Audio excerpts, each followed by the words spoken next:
നമസ്കാരം. നമ്മൾ പുതുതായിട്ട് ആരംഭിച്ച ഒരു പ്രൊജക്റ്റാണ് സ്നേഹസ്പർശം. സ്നേഹസ്പർശം എന്ന് പറയുന്നത് ഈ പള്ളിക്ക് ചുറ്റുപാടുള്ള ആളുകൾക്ക് ഭക്ഷണം, വസ്ത്രം, മരുന്ന് ഇങ്ങനെയുള്ള കാര്യങ്ങൾക്ക് ബുദ്ധിമുട്ടുണ്ടാവരുത്, ഈ ഒരു വലിയ ലക്ഷ്യത്തിലും ആഗ്രഹത്തിലും ആരംഭിച്ചത്. ഈ പള്ളിയുടെ വാതുക്കൽ ഒരു ബോർഡ് വെച്ചു. അതാണ് ഈ ബോർഡിൽ എഴുതിയിരിക്കുന്നത്: ഈ പ്രദേശത്ത് ആരും ഭക്ഷണത്തിന് ബുദ്ധിമുട്ടരുത്, വസ്ത്രത്തിന് ബുദ്ധിമുട്ടരുത്. കാരണം ഒരു പള്ളി ചുറ്റുപാടുള്ളവർക്ക് ഒരു ആശ്രയമാവണം. അതായിരിക്കും ഒരു പള്ളി.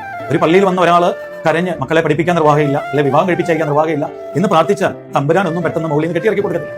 അപ്പോ ഇവർക്ക് ആവശ്യമായ സഹായങ്ങൾ കൊടുക്കുവാനുള്ള ഉത്തരവാദിത്വം അതൊരു പുരോഹിതനായ എന്നിലുണ്ട്, ആ പള്ളിയിൽ കൂടുന്നവരിലും ഉണ്ട്.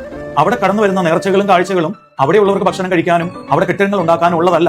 തീർച്ചയായിട്ടും അതിവിടെ കടന്നു വരുന്ന കർത്താവ് തന്നെ എന്താ പറയുക, ഈ ചെറിയവരിൽ ഒരുവന് നിങ്ങൾ ചെയ്തതാണ് എനിക്ക് ചെയ്തത്, നമ്മൾ എന്താണ് ചെയ്യുന്നത്? തീർച്ചയായിട്ടും ഇതൊരു വലിയ ഉത്തരം പറയേണ്ട ഒരു കാര്യമാണ്. അതെനിക്ക് അങ്ങനെ ഒരു വലിയ തിരിച്ചറിവ് ഉണ്ടായതുകൊണ്ടാണ് ഇങ്ങനെ ഒരു വലിയ ക്രമീകരണം വെച്ചത്. എല്ലാ മാസവും നമ്മൾ ഏതാണ്ട് ഒരു 170 ഭവനങ്ങൾ കിറ്റ് കൊടുക്കുന്നുണ്ട്.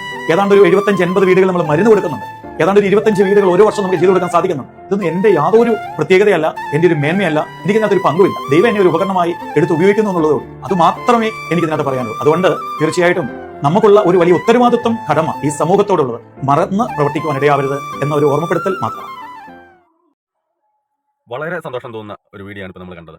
നമുക്ക് പള്ളി, അമ്പലങ്ങളും എല്ലാം വേണം, നമ്മുടെ വിശ്വാസങ്ങളാണ്, അതെല്ലാം നമുക്ക് ആവശ്യമാണ്. പക്ഷേ നമുക്ക് ഈ ഫാദർ പറഞ്ഞതുപോലെ നമുക്ക് ഒരു ആവശ്യം വന്നാലോ അല്ലെങ്കിൽ നമുക്കൊരു അസുഖം വന്നാലോ എല്ലാം നമുക്ക് എന്തായാലും ദൈവങ്ങളൊന്നും മുകളിൽ നിന്ന് ഇറങ്ങി വന്ന് നമുക്ക് ഇതൊന്നും ശരിയാക്കി തരാൻ പറ്റില്ല. ഒരു നേരത്തെ ആഹാരം അത് ദൈവത്തിന്റെ രൂപത്തിൽ ഒരാൾ വന്ന് ചെയ്യും എന്നൊക്കെ നമുക്ക് വേണമെങ്കിൽ പറയാം. അങ്ങനെ ഒരാളാണ് നമുക്ക് ഈ ഫാദർ എന്ന് പറഞ്ഞാലും തെറ്റില്ല.